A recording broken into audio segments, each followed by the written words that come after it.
बाद अचानक आत्मा जागती है और कहती है कि मैं हनुमान जी से दुखी होके और मैं बीजेपी में जा रही हूँ। तो हनुमान जी दुखी होकर बीजेपी में क्यों जाए, फिर राजनीति छोड़ दो। बीजेपी में कौन सा सुख प्राप्त हो जाएगा आपको? चुनाव तो बीजेपी में जीतना पड़ेगा, क्या पता एमएलए का भी लड़ना पड़ जाएगा, एमपी का भी लड़ना पड़ जाएगा, और चुनाव का पता नहीं चलता। चुनाव का घोड़े का रेस में और मर्द का मैदान, लड़ाका का मैदान में पता लगता है लड़ाका कैसा मजबूत है। ये तो रेस है। लेकिन दुर्भाग्य से देखिए, उस अशोक गहलोत से मेरी मिलीभगत की बात करते हैं, जिनके बेटे को अगर जोधपुर में हराया तो हनुमान बेनीवाल आरएलपी पार्टी ने हराया। कैसी बात है?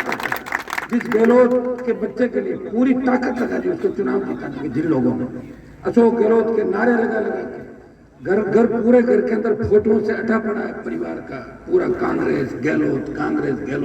भाइयों, उस अशोक गहलोत, मेरे पर आरोप लगाओ तो ढंग का तो आरोप लगाओ हनुमान जी से। और आरोप भी क्या लगाया कि 22 करोड़ रुपए लेंगे। क्या मेरी 22 करोड़ की हैसियत है? ऐसे कहते थे 5000 करोड़ रुपए का विकास करा दिया। और क्या हो गया? 22 करोड़ नहीं, डीएमएफटी का जो फंड होता है उसमें एमपी एमएलए ट्रस्टी होते हैं, वो एक ट्रस्ट है डीएमएफटी।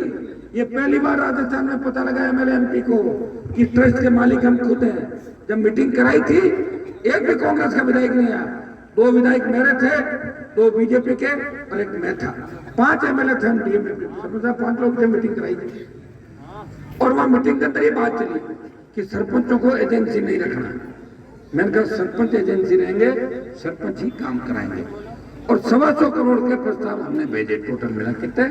125 करोड़ के सरकार को। और सरकार ने कहा कि बजट घोषणा के हम 40 करोड़ के काम करेंगे।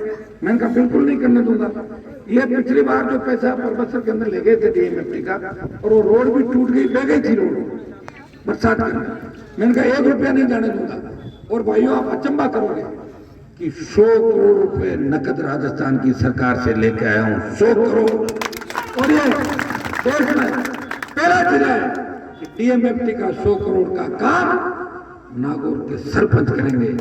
आचार संहिता लग गई, करीब स्वीकृता जारी हो गई। अगर कोई 5-7 करोड़ की बच्ची तो आप चिंता नहीं करें, वो स्वीकृता भी जारी होगी, वो रुकेगी नहीं, क्योंकि काम कभी रुकता नहीं। अब आप बताएं, मुंडवा का हमारे चेयरमैन साहब बैठे हैं, कंदोई साहब, ये 5-7 दिन पहले मेरे पास आए।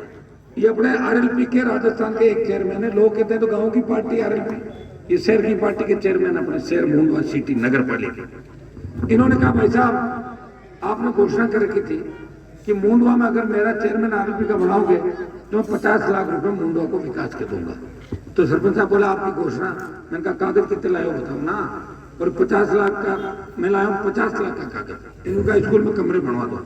मैंने कहा नहीं, स्कूल में तो कमरे बनाएंगे ही बनाएंगे, लेकिन तेजाजी महाराज के बेल आते थे ज्ञान तालाब, तो आप मेरे 50 लाख कैसे कैसे लिख दो? मैंने लिख दो फटाफट। 50 और 20 कितने में? 1 करोड़ 20 लाख। हाँ, तो आप नगर पालिका को डीएमएफटी से बनवा। ये बात सही है कि दूसरे लोग जानते नहीं, मैं जानता हूँ, और मैं जानता हूँ इसलिए उनको तकलीफ है। ये जान रहा है और ये चोरी भी नहीं कर रहा, विकास करा रहा, इसको कैसे रोके? ये तकलीफ है, मुझे रोकना कैसे?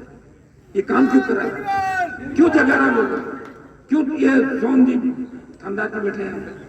सोन जी, आप बताओ, 20 साल पहले जब मैं आया था 98 में, जब आंदोलन होता था तो ज्ञापन लेने के लिए कौन जाता था? हेड कांस्टेबल एसआई या कोई दूसरा जाता था। और अब एसबीआई जी क्या है हमारे सल्टा टूटे डीजी समय वो आया डीजी, वो आई आर्मी, वो आया सीआरएफ सीआईएस। तो मैं लड़ा हूं भाई, लड़के मैंने जीवन समाप्त कर लिया। मैं भी चाहता हूं बड़ी कंपनी खोल के अरबों खरबों कमाती। मैं भी चाहता हूं कि देखे